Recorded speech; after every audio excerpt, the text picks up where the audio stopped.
Hello student, welcome back to my YouTube channel. तो अब हम अगला क्वेश्चन करने वाले हैं। जैसे कि आपने फर्स्ट पार्ट में देखा था, हमने एक्सरसाइज 2.2 का फर्स्ट पार्ट किया था। तो अब हम सेकंड पार्ट करने वाले हैं। तो सेकंड पार्ट करने के लिए सबसे पहले हमें रफ काम करने के लिए एक जगह चाहिए। तो मैंने लिखा रफ। ठीक है, हम यहाँ पे क्या करेंगे, रफ काम करेंगे। उसके बाद में नेक्स्ट देखिए, अब ये क्वेश्चन कैसे करना है। ये क्वेश्चन लेकिन है बड़ा इंपॉर्टेंट, एग्जाम में बहुत बार आ चुका है। ठीक है, तो इसका सेकंड पार्ट क्या कहता है, 4s square minus 4s plus 1। ठीक है, तो सबसे पहले तो हम क्या करेंगे, ए और बी की वैल्यू लिखेंगे। ठीक है, तो अब तक आपको पता चल चुका है कि जो स्केयर है, जिसके ऊपर स्केयर है, उसके आगे जो होता है उसे हम क्या बोलते हैं, ए। तो यानी कि ए की वैल्यू क्या आ गई, ए की वैल्यू आ गई आपके पास में 4। ठीक है, ए की वैल्यू कितनी आ गई, 4। अब आपके पास में क्या है, बी। बी क्या होता है, जिस जो एबीसीडी में मान लीजिए कोई एक है, जैसे एस यहाँ पे नजर आ, जैसे पिछले क्वेश्चन में एक्स था, वैसे ही अब एस है, जिसका कोफिशिएंट यानी कि माइनस का 4, और जिसके साथ कोई नहीं है वो होता था सी, यानी कि प्लस का 1। ठीक है, अगले केस में हम क्या करते थे, अगले केस में हम ये करते थे कि ए और जो ये सी था इसकी मल्टीप्लाई करते थे। तो 4 को 1 से करेंगे तो क्या है, 4 आएगा।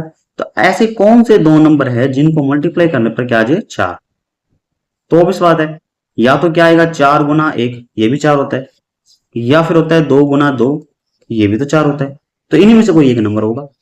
अब हमें कैसे पता कि कौन सा होगा, तो आपने बीच में देखो क्या है, बीच में क्या आपके पास में माइनस का 4, भी माइनस या प्लस करने पर 4 आ जाना चाहिए। तो ये देखो, अगर मैं 4 और 1 लेता हूं तो चाहे इसको प्लस करो चाहे इसको माइनस करो, ये कभी भी 4 नहीं आएगा। इसका मतलब सिर्फ यही नंबर बनेगा 2 और 2। ठीक है, यही नंबर बनेगा 2 और 2। तो अब हमें ये पता लगाना है कि ये 2 2 तो बनेगा, लेकिन ये 2 2 प्लस का आएगा या माइनस का आएगा। मतलब कहने का मतलब क्या है, या तो ये दोनों के दोनों प्लस के होंगे, या ये दोनों ही माइनस के होंगे, या इनमें से एक प्लस का होगा और ये वाला माइनस होगा, ये फिर या फिर ये वाला माइनस होगा और वो वाला प्लस होगा। ठीक है, तो देखो ये कह रहा है 4 आना चाहिए, तो और कौन सा 4 आना चाहिए, माइनस का 4। तो माइनस का 4 तो आप देख पा रहे हो सिर्फ यहीं से आएगा। ये देखो, -2 कितना होता है, माइनस का 4, यहीं से आ सकता है, और तो कोई ऑप्शन ही नहीं है। तो इसका मतलब क्या होगा, फर्स्ट सेम और लास्ट सेम, और बीच में क्या डालेंगे अब, माइनस का 2s और माइनस का 2s। ठीक है, अब आपको पता है, अब हमने क्या लेना है, कॉमन। तो फर्स्ट इस पार्ट में से कॉमन लेना है। तो देखिए ये तो कॉमन है, मतलब इतना तो आएगा ही आएगा, s ब्रैकेट लगाई। अब देखो इस s स्केयर के आगे क्या है, 4 है, और इसके आगे क्या है, 2 है। ये दोनों किसके टेबल में आते हैं, 2 के टेबल में आते हैं। तो इसका मतलब 2 क्या आएगा, कॉमन। ऐसे ध्यान रखना है। ठीक है, अब आगे देखिए नेक्स्ट। अब देखिए अंदर क्या बचा, यानी कि यहां देखिए, ये देखिए ये 2 के टेबल पे 4 कितने पे आता है, 2 पे आता है, तो यहां क्या लिखेंगे, 2। ठीक है, और s जो है 2 बार है, तो एक बार बाहर आ गया तो एक बार क्या आएगा, अंदर, माइनस। ठीक है, अब ये देखो ये 2s, और यहां से देखो ये सारा देखो ये सेम ही कॉमन है, तो यहां पे क्या आएगा, 1। ठीक है, अब मैंने आपको बताया था, ये जो चीज है जो ब्रैकेट में लिखी है इसी को सेम टू सेम लिख दो, यानी कि 2s माइनस 1 लिख दिया। अब आपने ये देखना है, देखो ये 1 के टेबल पे 1 कितने पे आता है, 1 पे आता है, तो यहां क्या लिखेंगे, 1।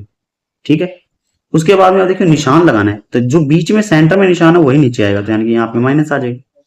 अब आपको ये भी मैंने बताया था पिछले क्वेश्चन में कि जो चीज बिल्कुल सेम नजर आ रही है, जैसे ये और ये बिल्कुल सेम नजर आ रही है, इसको आप लिखेंगे एक बार, 2s माइनस 1 एक बार लिख दिया।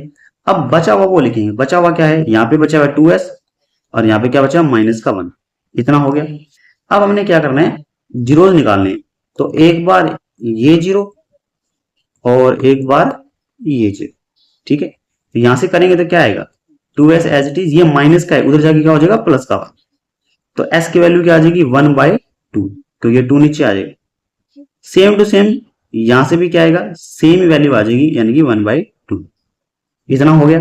अब हमारा वही पार्ट है, कौन सा, हम लिखेंगे sum of zeros.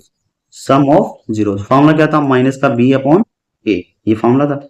Sum of zeros, तो देखिए 1/2 plus 1/2 minus b by a। तो अब देखिए ऊपर से देखते हैं b की वैल्यू क्या थी, b की वैल्यू थी माइनस की 4 और a की वैल्यू थी 4। तो चलो यहाँ पे डाल देते हैं, माइनस की 4/4 डाल दिया। अब देखो 1/2 प्लस करेंगे तो कितना आएगा, 1 ही आएगा। और यहां से देखिए ये माइनस और ये माइनस कट जाएगा, ये 4 से 4 कटेगा, तो यहाँ पे क्या आएगा, 1 आएगा। इसका मतलब ये दोनों आपस में क्या है, इक्वल। इसी तरीके से क्या लिखेंगे, प्रोडक्ट ऑफ जीरोस, उसका फॉर्मूला क्या था, सी बाय ए। प्रोडक्ट में क्या है, 1/2 मल्टीप्लाई बाय 1/2, जैसे प्लस किया था अब वैसे क्या करना है, मल्टीप्लाई। सी बाय ए, अब ऊपर से देखते हैं सी क्या था और ए क्या था। सी था आपके पास में 1 और ए है 4, तो यहाँ वैल्यू पुट कर देते हैं। सी की वैल्यू क्या है, सी की वैल्यू है 1, ए की वैल्यू क्या थी 4। ये देखो इसको सोल्व करेंगे, यानी कि 1 को 1 से करेंगे 1, 2 को 2 से करेंगे 4, और यहाँ भी क्या है 1/4, तो ये भी क्या है सेम। ठीक है,